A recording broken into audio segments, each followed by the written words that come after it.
طبيب نفوسنا وحبيب قلوبنا وحبيب إله العالمين أحمد الممجد بالقاسم محمد اللهم صل على محمد وعلى محمد وعلى آله الطيبين الطاهرين المعصومين المظلومين أما بعد فقد قال إمام السجاد عليه الصلاة والسلام إن الله افترض خمسا ولم يفترض إلا حسنا جميلا الصلاة والزكاة والحج والصيام وولايتنا أهل البيت عليهم السلام صلوات پڑھیں محمد والے اللهم صل على محمد وعلى محمد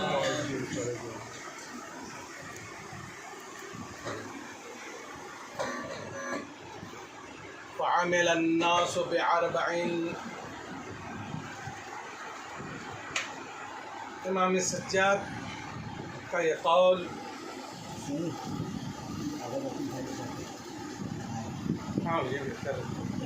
محمد والے محمد صلوات اللهم صل على محمد وعلى محمد آواز بلند صلوات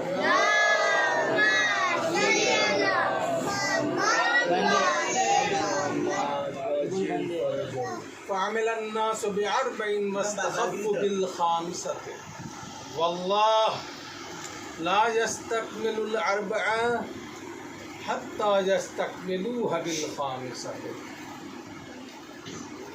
سید سجاد شاہ فرماتے ہیں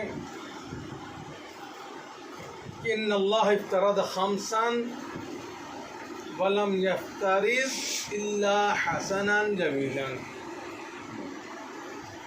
امام سجاد ارشاد فرماتے ہیں کہ خداوند عالم نے فرض کیا ان اللہ بے شک اللہ نے افترض خمسا 5 چیزوں کو واجب قرار دیا ولم یفترض الا حسنا جمیلا اور نہیں فرض کیا مگر حسنا جمیلا بہترین چیزوں کو جو خداوند عالم کی بارگاہ میں بہتر تھی اس کو واجب قرار دیا. فعمل الناس بأربع واستخفوا بالخامسة لیکن لوگوں نے 4 چیزوں پر عمل کیا. واستخفوا بالخامسة اور جو 5ویں چیز تھی اس کے اندر اس کو ہلکا سمجھ کر چھوڑ دیا. معصوم قسم کھا رہے ہیں کہ واللہ قسم بخدا لا یستکمل الاربعہ وہ جو 4 چیزیں ہیں نماز روزہ حج زکوٰۃ یہ چاروں کی چاروں چیزیں جو ہیں مکمل نہیں ہو سکتی الا بالخامس اور 5ویں چیز کیا ہے وہ ولایتنا اہل البیت علیہم السلام. صلوات پڑھیں محمد علیہ اللهم صل على محمد وعلى محمد 5ویں چیز جو ہے وہ ولایت علی بن ابی طالب ہے. جب تک کی ولایت علی بن ابی طالب کو عمل میں نہ لا جائے جب تک کی 5ویں چیز پر یعنی ولایت علی کا اقرار نہ کیا جائے اس وقت تک یہ 4 کون سی نماز روزہ حج زکوٰۃ چاہے کتنا بھی انسان عمل کرے، کتنا ہی انجام دے، جب تک کہ یہ پانچویں چیز اس کے دل میں نہ ہو، ولایت علی بن ابی طالب نہ ہو، یہ ساری کی ساری چیزیں جو ہیں وہ بیکار ہے. صلوات پڑھی محمد والے. اللہم صلی علی محمد وعلی محمد. اسی وجہ سے تو پیغمبر اسلام نے کہا تھا یا علی، اگر کوئی شخص رات بھر یا پوری زندگی رات میں جو ہے وہ عبادت کرے، نماز پڑھے، اس میں جتنے مستحبات ہیں وہ سب کا سب ادا کرے، واجب نمازیں ہیں اس کو ادا کرے، مستحب نمازیں ہیں اس کو ادا کرے، نماز شب پڑھے، یہاں تک کہ اس کی کمر جو ہے وہ جھک جائے، اس کی کمر جھک جائے، اور دن میں روزہ رکھے پوری زندگی، یہاں تک کہ روزہ رکھتے رکھتے رکھتے رکھتے اس کا بدن جو ہے باریک ہو جائے، یعنی اس کا بدن کمزور ہو جائے، اس کے بعد اگر اس کے دل میں ولایت علی بن ابی طالب نہ ہو تو میں اسے جہنم میں پھینک دوں گا. گویا کہ اس کے جو جتنے اعمال ہیں سب برباد ہو جائیں گے جب تک کہ وہ اس کے دل میں ولایت علی بن ابی طالب نہ ہو. صلوات پڑھی محمد والے. اللہم صلی علی یا علی یا علی. اللہم صلی علی محمد. امام سجاد ارشاد فرماتے ہیں کہ تین ایسی چیزیں ہیں جو انسان کو نجات دینے والی ہیں. تین چیزیں منجیات للمؤمن ثلاث، تین ایسی چیزیں ہیں جو مومن کو نجات دینے والی چیز ہیں. پہلی چیز اس میں سے کیا ہے؟ پہلی چیز یہ ہے کہ انسان اپنی زبان کو محفوظ رکھے، لوگوں کی غیبت سے، یعنی وہ جو ہے کسی کی غیبت نہ کرے، اپنے بھائیوں کی غیبت نہ کرے. سب سے پہلی چیز اس کے اندر بتائی جو نجات دینے والی انسان کو. دوسری چیز جو بتایا ہے امام سجاد فرماتے ہیں کہ دوسری چیز جو ہے ایسا عمل ہے، ایسا کام ہے جو انجام دے اور جس کے انجام دینے سے اس کی دنیا بھی سنور جائے اور آخرت بھی سنور جائے. تو یہ دوسری چیز جو ہے یہ ایسی چیز ہے جو انسان کو کامیاب بنانے والی. تیسری چیز جو بتایا ہے امام سجاد نے وہ یہ ہے طول البقاء علی خطیئت، اپنی غلطی پر، اپنی معصیت پر، اپنے گناہ پر زیادہ رونا، زیادہ آنسو بہانا جو ہے انسان کے لیے کامیابی کا ذریعہ ہے. اب ظاہر انسان جب غلطی کرتا ہے، گناہ کرتا ہے تو ظاہر اسے نادم ہونا پڑے گا. خداوند عالم کہہ رہا ہے کہ توبوا الی اللہ توبۃ نصوحا، کہ اگر تم کو خداوند عالم کی بارگاہ میں توبہ کرنا ہے، استغفار کرنا ہے تو توبہ نصوح کرو. ایسا نہیں کہ صرف آج گناہ کبیرہ کر کے آ گئے، گناہ کبیرہ کر کے آگے، غیبت کر کے آگے اور دوسرے فعل انجام دے کے آگے جو حرام ہے، اور آنے کے بعد بیٹھے ارے ہم نے غلطی کی، توبہ توبہ استغفر اللہ، توبہ استغفر اللہ. اس کو توبہ نہیں کہتے ہیں. توبہ کے معنی ہے کہ اگر آپ سے غلطی ہو جائے، برا فعل انجام دے دیں، گناہ ہو جائے تو آپ دل سے سچے دل سے جو ہے وہ خداوند عالم کی بارگاہ میں توبہ کرے، استغفار کرے اور یہ ارادہ کریں کہ آئندہ انشاءاللہ میں اس فعل کو دوبارہ انجام نہیں دوں گا، اور اپنی غلطی پر آنسو بہانا چاہیے انسان کو، آنسو بہانا چاہیے۔ بھائی کس طریقے سے توبہ کرنا چاہیے؟ آئیے دیکھیے ایک چھوٹے سے واقعے کے ذریعے کہ جس سے گناہ تو سرزد ہوئی مگر اس نے کس طریقے سے خداوند عالم کی بارگاہ میں اس نے دعا کی ہے، استغفار کیا ہے۔ ایک مرتبہ صلوات پڑھی محمد وعلی محمد۔ مسجد میں تشریف فرما ہے، جناب سلمان مسجد میں داخل ہوئے۔ داخل ہونے کے بعد پیغمبر سے کہتے ہیں یا رسول اللہ، دروازے پہ ایک شخص ہے جو بہت رقت کے ساتھ آنسو بہا رہا ہے، گڑ کر یعنی آنسو بہا رہا ہے، رو رہا ہے اور کہہ رہا ہے کہ مجھ سے بہت بڑی غلطی ہو گئی ہے، مجھ سے بہت بڑی غلطی ہو گئی ہے، اب میری خداوند عالم جو ہے میرے گناہ کو معاف نہیں کرے گا۔ تو پیغمبر اسلام نے جناب سلمان سے کہا کہ اچھا ٹھیک ہے، جاؤ اسے بلا لا، دیکھیں اسے کون سی غلطی ہو گئی، کون سی بڑی غلطی۔ اب جناب سلمان جو ہے وہ دروازے پہ آئے، کہا ایسا ہے کہ چلو پیغمبر اسلام بلا رہے ہیں اور جا کر پیغمبر سے بتاؤ کہ تم سے کیا غلطی ہوئی ہے، تم کیوں رو رہے ہو۔ تو وہ شخص جو ہے پیغمبر کی خدمت میں حاضر ہوا۔ وہ آنے کے بعد پیغمبر نے پوچھا کہ اچھا یہ بتاؤ کیا غلطی ہوئی تم سے، تم کیوں آنسو بہا رہے ہیں؟ تو اس کا نام بہلول نباس۔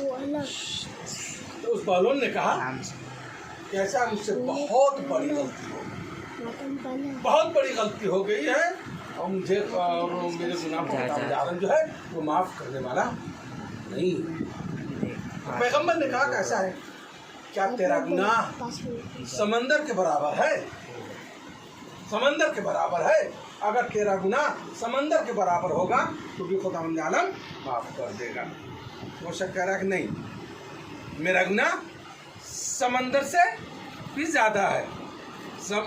پھر کہا کہ کیا تیرا گناہ آسمان کے برابر ہے؟ اگر تیرا گناہ آسمان کے برابر بھی ہوگا تو بھی خداوند عالم تیرے گناہ کو بخش دے گا، بتا تیرا گناہ کیا ہے؟ کہا نہیں، آسمان سے بھی بڑا ہے۔ پیغمبر اسلام کہتے ہیں کہ اچھا یہ بتا کہ خداوند عالم بڑا ہے یا تیرا گناہ بڑا ہے؟ تیرا گناہ بڑا ہے۔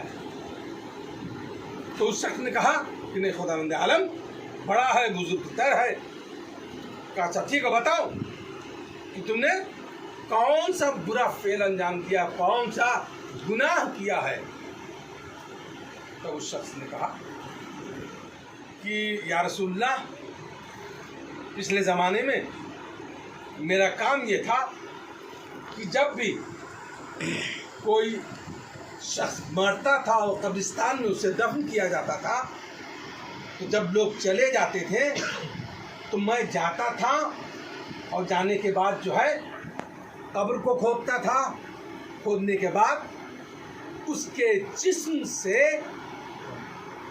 جو کفن ہوتا تھا وہ اسے اتار لیتا تھا اور برہنہ اسے اسی طریقے سے چھوڑ دیتا تھا۔ ابھی کل کی بات ہے کہ لوگ جو ہے کسی عورت کو یا کسی بچی کو قبرستان میں لے کر آئے ہیں، اس کو دفن کیا ہے۔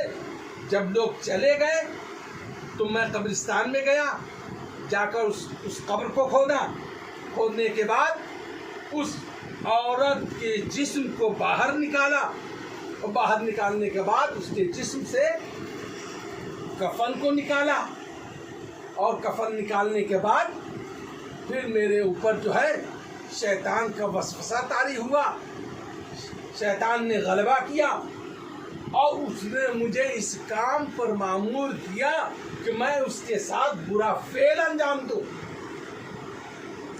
یہاں تک کہ میں نے اس کے ساتھ برا فعل انجام دیا۔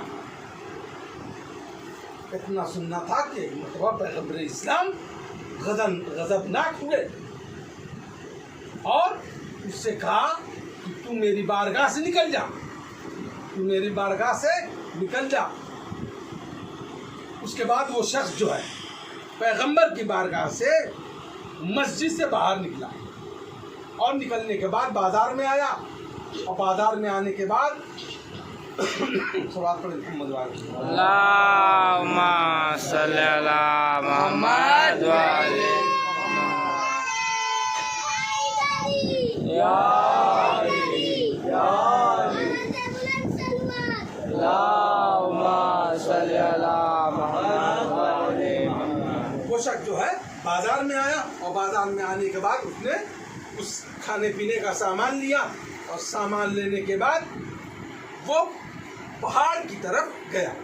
ایک پہاڑ پر جا کر جو ہے اپنے کو پتھروں کے درمیان رکھا، اور رکھنے کے بعد خداوند عالم کی بارگاہ میں دعا کرتا جاتا ہے، روتا جاتا ہے، آنسو بہتا جاتا ہے، اور وہ جو ہے مٹی جو ہے اٹھا کر زمین سے اپنے سر پر ڈالتا جاتا ہے، اور کہتا جاتا ہے پالنے والے میرے گناہوں کو بخش دے، مجھ سے جو غلطی ہوئی ہے میرے گناہوں کو بخش دے، پالنے والے میں اسی وقت سمجھوں گا کہ میرا گناہ تم نے معاف کر دیا ہے، تو اپنے حبیب پر وحی نازل کر اور اپنے رسول کو بتا کہ ہاں میں نے تیرے گناہ کو بخش دیا ہے۔ اب یہ شخص جو ہے خداوند عالم کی بارگاہ میں گڑ گڑاتا رہا، روتا رہا، اور خدا سے مغفرت کرتا رہا کہ پالنے والے تو میرے گناہوں کو بخش دے، کون ہے جو میرے گناہوں کو بخشنے والا سے سوائے تیرے، تو ہی میرے گناہوں کو بخش سکتا ہے۔ اس کے بعد خداوند عالم نے پیغمبر اسلام پر وحی نازل کی، پیغمبر اسلام پر وحی نازل کی، اور کہا اے میرے حبیب، اے میرے پیغمبر، اور وہ شخص جو تمہاری بارگاہ میں آیا تھا اس نے میری بارگاہ میں دعا کی، استغفار کیا ہے، میں نے اس کے گناہ کو معاف کر دیا ہے۔ محمد والے محمد صلی اللہ علیہ وسلم۔ اللہم صلی علی محمد وعلی میں نے اس کے گناہ کو معاف کر دیا ہے۔ پیغمبر اسلام نے سلمان کو آواز دی اور اپنے اصحاب کو لیا، تو سلمان سے کہا کہ اچھا یہ بتاؤ وہ شخص کہاں ہے جو ہمارے پاس آیا تھا؟ جناب سلمان نے کہا کہ میں نے لوگوں سے سنا ہے کہ وہ ایک پہاڑ پر رہتا ہے، پیغمبر اسلام کے ساتھ اصحاب ہیں، جناب سلمان ہیں، اور یہ لوگ جو ہیں اس پہاڑ کی طرف گئے جہاں پر وہ شخص موجود تھا۔ کیا پیغمبر اسلام کیا دیکھتے ہیں؟ ایک شخص ہے جو اپنے ہاتھوں کو گردن میں ڈالے ہوئے ہے اور روتا جاتا ہے، اور خداوند عالم کی بارگاہ میں دعا کرتا جاتا ہے، پالنے والے میرے گناہوں کو بخش دے، پالنے والے میرے گناہوں کو بخش دے۔ پیغمبر اسلام شخص کے پاس پہنچے، کہا اے شخص اب خداوند عالم نے تیرے گناہوں کو بخش دیا ہے۔ صلوات پڑھی محمد وعلی اللہم صلی علی محمد وعلی محمد۔ اس کے بعد پیغمبر اسلام نے جناب سلمان سے کہا، کیا کہا کہ دیکھو توبہ اگر کرنا ہو تو اس طریقے سے توبہ کرنا چاہیے جس طریقے سے بہلول نے خدا کی بارگاہ میں توبہ کیا ہے۔ صلوات پڑھی محمد وعلی اللہم صلی علی محمد۔ بس عزیزو، سیر احتیاط نے یہ 3 چیزیں بیان کی تھی، کیا کہ یہ 3 چیزیں اگر انسان اس پر عمل کرتا ہے تو اسے نجات مل سکتی ہے، اسے کامیابی مل سکتی ہے۔ اسی سید سجاد کے ساتھ لوگوں نے کیا کیا، کس طریقے سے پیش آیا؟ ظالموں نے سید سجاد کے ہاتھوں میں ہتھکڑیاں، پیروں میں بیڑیاں، گلے میں خاردار توپ پہنا کر کوفہ و شام کے بازاروں میں ٹہلایا ہے، گھمایا ہے۔ یہی قافلہ جب 11 محرم کو کربلا سے کوفہ ہوتا ہوا شام کے بازار میں پہنچا ہے، اور شام کے بازار میں پہنچنے کے بعد وہ وقت بھی آیا ہے جب یزید نے سید سجاد کو بلایا ہے، اور سید سجاد کو بلانے کے بعد کہتا ہے، اے سید سجاد، اب میں نے تجھے آزاد کیا، تم لوگوں کو آزاد کیا، اب تم جہاں چاہے رہنا چاہو رہ سکتے ہو، چاہے شام میں رہنا چاہو تمہیں شام میں تمہارے لیے گھر بنوا دوں یا گھر دے دوں، اگر تم مدینے جانا چاہتے ہو تو میں مدینہ جانے کے لیے تمہارے لیے سارا بندوبست کر دوں۔ سید سجاد نے یزید سے کہا کہ اے یزید، میں پہلے اپنی پھوپھی زینب سے پوچھوں گا، جناب زینب دیکھو کیا کہتی ہیں۔ آج سید سجاد جناب اپنی پھوپھی زینب کے پاس آئے، اور آنے کے بعد کہتے ہیں، اے پھوپھی اماں، یزید نے ہمیں آزاد کر دیا ہے، ہم لوگوں کو آزاد کر دیا ہے، اور یہ پیغام بھیجا ہے کہ آپ اگر شام میں رہنا چاہتی ہیں تو آپ کے رہنے کا بندوبست شام میں کر دیا جاتا ہے، یا اگر آپ مدینے جانا چاہتی ہیں تو آپ مدینے جانے کے لیے ہم بندوبست کر دیتے ہیں۔ تو ایک مرتبہ شہزادی زینب نے کہا اے بیٹا سید سجاد، تو سب سے پہلے یزید سے کہو کہ جب سے کربلا سے ہم آئے ہیں ابھی ہم نے اپنے وارثوں کا ماتم نہیں کیا ہے، جی بھر کے ماتم نہیں کیا ہے۔ یزید سے کہو کہ سب سے پہلے ہمارے لیے ایک مکان خالی کرا دے تاکہ ہم اپنے وارثوں کا ماتم کر سکے۔ اس کے بعد یزید سے کہو کہ ہمارے وارثوں کے جو کٹے ہوئے سر لے گئے ہیں اسے ہمیں واپس کیا جائے۔ یقیناً جناب زینب کی یہ آواز سید سجاد نے یزید کو بتایا، اور بتانے کے بعد سید سجاد سے کہا ٹھیک ہے، ہم تمہارے لیے مکان خالی کرا دیتے ہیں۔